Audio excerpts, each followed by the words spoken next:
Taiwan స్వాతంత్ర్యాన్ని కాపాడమని America హామీ ఇచ్చిన నేపథ్యంలో ఆ ప్రాంతంలో శాంతి భద్రతలను కాపాడటం ఇరు దేశాల కర్తవ్యమని, ఇక్కడ యథాతథ స్థితి మారితే నష్టమని చైనా స్పష్టం చేసింది.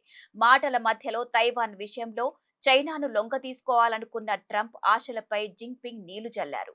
ఈ విభేదాలను పక్కన పెడితే చైనాలో లభించిన అరుదైన ఖనిజాలపైన అమెరికా కన్నుపడింది.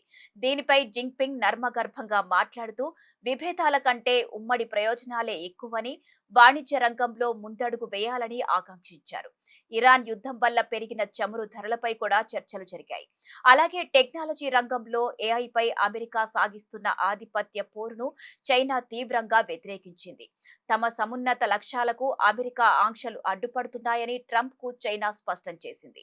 చివరిగా హర్ముజ్ జలసంధిని తెరిపించేలా ఇరాన్ను ఒప్పించాలని అమెరికా కోరగా, ఇరాన్ అంతర్గత వ్యవహారాల్లో తాము జోక్యం చేసుకోబోమని చైనా తేల్చెప్పింది. మొత్తానికి ఈ పర్యటన ఇరు దేశాల మధ్య ఉన్న గ్యాప్ ను స్పష్టంగా చూపించింది. ప్రస్తుతానికి అమెరికా అధ్యక్షుడు ట్రంప్ తన అవసరాల రీత్యా మాత్రమే చైనా పర్యటన చేశారే తప్ప ఎక్కడా కూడా పరస్పర ప్రయోజనాలు ఇందులో కనిపించలేదు. అందుకే చైనా అధ్యక్షుడు జిన్పింగ్ చాలా తెలివిగా వ్యవహరించారు. తన దేశంలో ఆతిథ్యం ఇస్తూనే ఆయన్ను లైట్ తీసుకున్న రీతిలో బాడీ లాంగ్వేజ్ ప్రదర్శించారు.